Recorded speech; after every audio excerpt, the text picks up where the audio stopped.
അങ്ങനെ തിരുവനന്തപുരത്ത് കോൺഗ്രസ് ഒന്ന് ഉണരാൻ തീർച്ചപ്പെടുത്തിയിരിക്കുകയാണ്. കോൺഗ്രസ് ഇല്ലാതാകാൻ പോകുന്നു.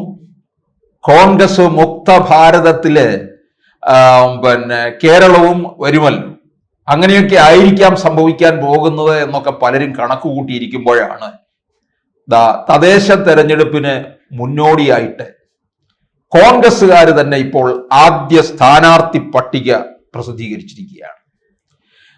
കോൺഗ്രസിന് അറിയാം, കാര്യമായി ഇറങ്ങിത്തിരിച്ചില്ലെന്നുണ്ടെങ്കിൽ ഡൽഹി സംസ്ഥാനത്ത് കോൺഗ്രസിന് പറ്റിയ അതേ അവസ്ഥ തന്നെ ആയിരിക്കും ഇവിടെയും സംഭവിക്കാൻ പോകുന്നത്. ഇവിടെ ഇപ്പോൾ കോൺഗ്രസിന്റെ ശബ്ദമേ തിരുവനന്തപുരം നഗരസഭയിൽ കേൾക്കാനില്ല എന്നുള്ളതാണ്. ഏതാണ്ട് ഒരു സംപൂജ്യരായി മാറുന്ന ഒരു അവസ്ഥയിലേക്ക് അങ്ങ് നീങ്ങിക്കൊണ്ടിരിക്കുകയാണ്. ഈ അവസരത്തിലാണ് നമ്മുടെ കെ മുരളീധരൻ രംഗത്തിറങ്ങിയിരിക്കുന്നു. മുരളീധരനാണ് ഈ തിരുവനന്തപുരം കോർപ്പറേഷന്റെ തെരഞ്ഞെടുപ്പിന്റെ കോൺഗ്രസിന്റെ കാര്യങ്ങൾ മുഴുവൻ ചുമതലയും ഏറ്റിരിക്കുന്നത്. അപ്പോൾ തീർച്ചയായിട്ടും കാര്യങ്ങൾ അതിൻ്റെതായ രീതിയിൽ നടക്കും. കെ മുരളീധരൻ എന്ന് പറയുന്നത് കരുണാകരന്റെ മകനാണ്. രാഷ്ട്രീയത്തിലെ ചാണക്യ തന്ത്രങ്ങൾ അത് ആവിഷ്കരിക്കുകയും അതെങ്ങനെ നടപ്പിലാക്കുകയും ചെയ്തു എന്നുള്ളത് നമ്മൾ കണ്ടുപഠിക്കേണ്ട ഒരു പാഠമാണ് കരുണാകരൻ. ആ കരുണാകര പുത്രനാണ് കെ മുരളീധരൻ. കെ മുരളീധരൻ എങ്ങനെ വട്ടിയൂർക്കാവിൽ നിന്ന് വിജയിച്ചു വന്നു? വട്ടിയൂർക്കാവ് മണ്ഡലത്തെ എത്രത്തോളം ചേർത്ത് നിർത്തി? അവിടുത്തെ വോട്ടർമാരെ പേരെടുത്ത് വിളിക്കാവുന്ന അടുപ്പം മുരളീധരൻ ഉണ്ടാക്കിയെടുത്തു. അത് മുഴുവൻ വേർപെടുത്തി നശിപ്പിച്ചത് ആരാണ്? കോൺഗ്രസിനകത്തുള്ള കുറെ മുരളീധരനെതിരെ പ്രവർത്തിക്കുന്നവരല്ലേ. 19 വടകരയിലേക്ക് വണ്ടി കയറ്റി വിട്ടിരിക്കുന്നു.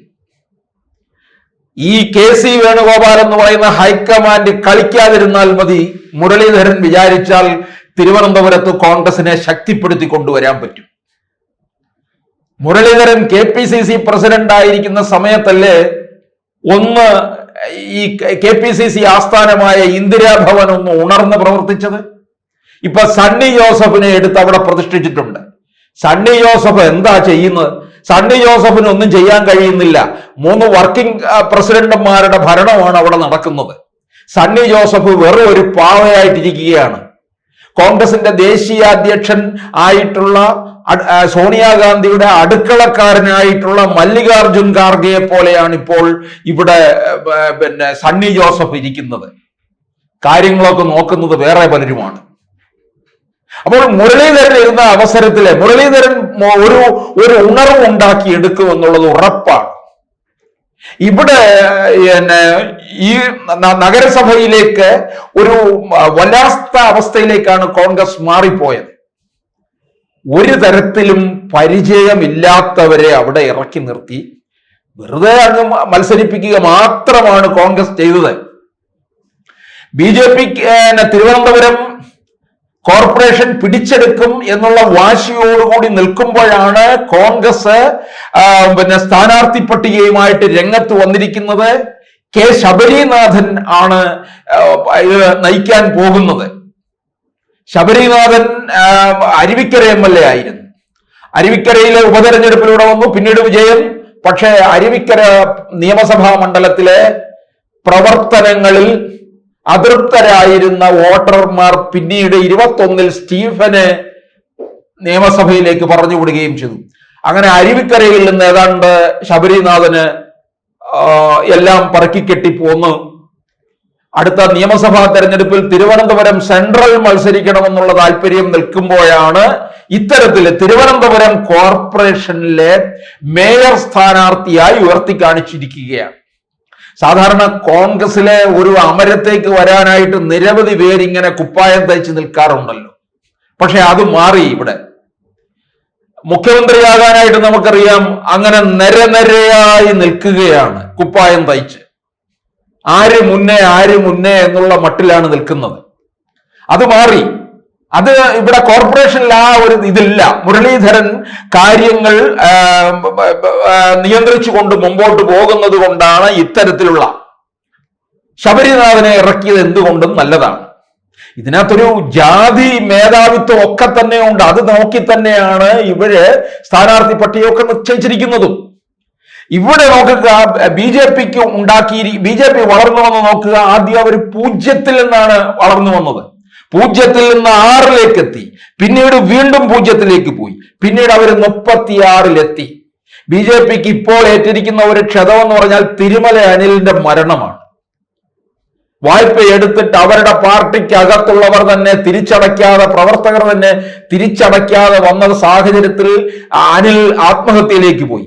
അതേ അവസ്ഥയിൽ തന്നെയാണ് പാർട്ടിയുടെ ഒരു മുതിർന്ന നേതാവായിട്ടുള്ള MS കുമാറും അനുഭവിച്ചുകൊണ്ടിരിക്കുന്നത് എന്ന് അദ്ദേഹം കഴിഞ്ഞ ദിവസം പരസ്യ പ്രസ്താവന നടത്തി പണം തിരിച്ചടയ്ക്കാത്തവരുടെ പേരുകൾ വരെ വെളിപ്പെടുത്തും എന്നുള്ള ഘട്ടത്തിൽ നിൽക്കുകയാണ്.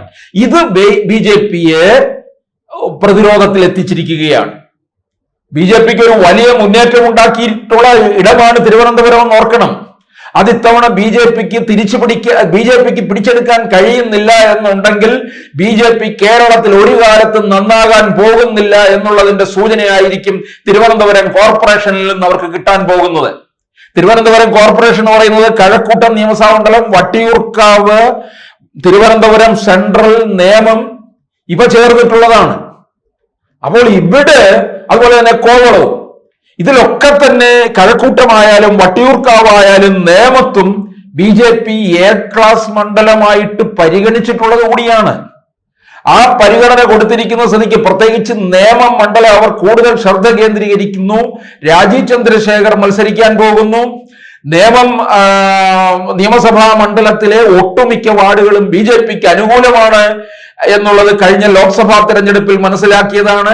RSSന്റെ കൂടുതൽ ശാഖകളുള്ളത് നേമം നിയമസഭാ മണ്ഡലത്തിലാണ്.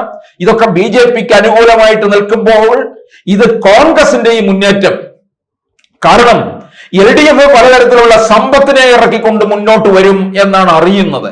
പക്ഷേ LDF CPM-ൽ ഇവിടെ വലിയ ഒരു തരത്തിൽ എതിർപ്പ് നേരിട്ടുകൊണ്ടിരിക്കുകയാണ് തിരുവനന്തപുരം കോർപ്പറേഷനിൽ. കാരണം ഈ മേയറായിട്ടുള്ള ആര്യ രാജേന്ദ്രൻ പാർട്ടിക്ക് ഉണ്ടാക്കി വെച്ചിട്ടുള്ള തലവേദന എന്ന് പറയുന്നത് ചില്ലറയല്ല. പലതരത്തിലും ജനങ്ങളിൽ നിന്ന് അകലുന്ന തരത്തിലുള്ള പ്രവർത്തനമാണ് ഉണ്ടായിട്ടുള്ളത്. ഇല്ലാത്ത പൊങ്കാലയ്ക്ക് വേണ്ടി വൻ തട്ടിപ്പ് നടത്തിയതും, ഒരു നിരപരാധിയായിട്ടുള്ള ഒരു പാവം KSRTC ജീവനക്കാരന്റെ മേൽ ആര്യ രാജേന്ദ്രനും ഭർത്താവും കൂടെ കൊമ്പ് കോർത്ത് തെരുവിൽ നടത്തിയ പേക്കൂത്തുകള്, ഇതൊക്കെ നമുക്കറിയാവുന്ന കാര്യമാണ്. പ്രിയപ്പെട്ട സഖാക്കന്മാർക്ക് ജോലി കൊടുക്കാൻ വേണ്ടി മറ്റൊരു പ്രധാന സഖാവായ ആനാവൂർ നാഗപ്പന് കത്തയച്ചതും, അങ്ങനെ വേണ്ടപ്പെട്ടവർക്ക് പിൻവാതിൽ നിയമനം നടത്താൻ ശ്രമിച്ചതും ഒക്കെ നമുക്കറിയാവുന്ന കാര്യം തന്നെയാണ്. ഇതൊക്കെ ജനങ്ങളിൽ നിന്ന് ഈ CPM-നെ ഇവിടെ അകറ്റി എന്നുള്ളതാണ്. അതാണ് തിരുവനന്തപുരത്ത് നമ്മൾ കണ്ടത്.